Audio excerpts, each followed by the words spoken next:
ఏమిటి ఈ కృప అయ్యానంటే, ఎఫెసీయులకు రాసిన పత్రిక 2వ అధ్యాయం 4వ వచనం చదువుకుందాం.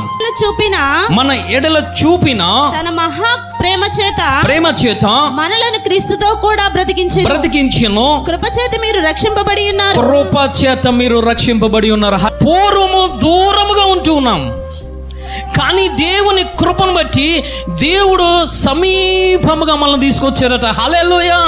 అందుకే ఆయన అంటూ ఉన్నారు, మిమ్మల్ని నేను ఎక్కడ పెట్టుకున్నానంటే చేతులలో మిమ్మల్ని నేను చెక్కుకున్నాను.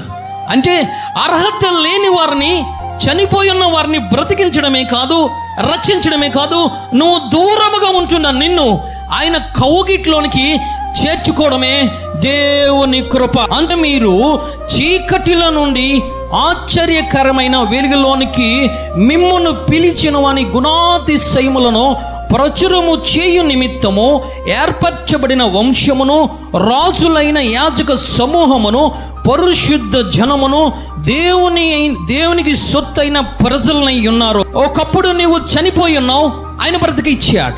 ఒకప్పుడు నువ్వు దూరముగా ఉన్నావు, దగ్గరగా తీసుకొచ్చాడు. దగ్గరగా తీసుకొచ్చి ఏమంటూ ఉన్నాడు ఆయనంటే, నేను నిన్ను నా వంశంలో నేను చేర్చుకుంటాను, నేను నిన్ను నా యాజకత్వంలోనికి నేను చేర్చుకుంటాను, నేను నిన్ను పరిశుద్ధమైన జనముగా నేను తీరుస్తాను. నిన్ను పరిశుద్ధమైన జనముగా తీర్చడమే కాదు, నేను నిన్ను నా సొత్తుగా చేసేసుకుంటాను. చప్పట్లు కొట్టి దేవాది దేవుని స్తుతిద్దామా. అది కృప తల్లి. కృప అంటే ఏమిటో తెలుసా? నువ్వు చనిపోయి ఉన్నావు, దేవునికి దూరముగా ఉన్నావు, చనిపోయిన నిన్ను బ్రతికించాడు, దూరముగా ఉన్న నిన్ను దగ్గరికి తీసుకొచ్చాడు.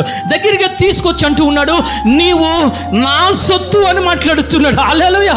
నీవు నా జనమని మాట్లాడుతున్నాడు, నీవు నా వంశమని మాట్లాడుతున్నాడు, నీవు నా యాజకత్వంలో నేను నియమించానని మాట్లాడుతున్నాడు. అది దేవుని కృప, అది దేవుని కృప. ఈ కృప నువ్వు కలిగి ఉన్నావా? నువ్వు దేవుని కృపను కలిగి ఉంటే జీవించి ఉంటావు. నువ్వు దేవుని కృపను కలిగి ఉంటే దేవునికి దూరముగా ఉండవు, దగ్గరగా ఉంటావు. నువ్వు దేవుని కృపను కలిగి ఉంటే ఆయన వంశములో నువ్వు చేర్చబడి ఉంటావు. రెండవదిగా ఆయన యాజకత్వములో అంటే ఆయన సంఘములో పాలుభాగులుగా ఉంటావు. మూడవదిగా అంటూ ఉన్నారు, నువ్వు నా జనము అని మాట్లాడుతున్నారు. నాలుగవదిగా నీవు నా సొత్తు అని మాట్లాడుతున్నారు. దీనిని ఏమంటారంటే కృప అంటారు. అందుకే ఆయన అంటూ ఉన్నారు, మొదట మీరు కొర్రనింపబడలేదు, ఇప్పుడు మీరు కొర్రనింపబడ్డారు. నువ్వు దూరముగా ఉంటున్న నిన్ను బ్రతికించి దగ్గరగా తీసుకొని ఆయన ప్రజలుగా తీర్చి దిద్దేదే దేవుని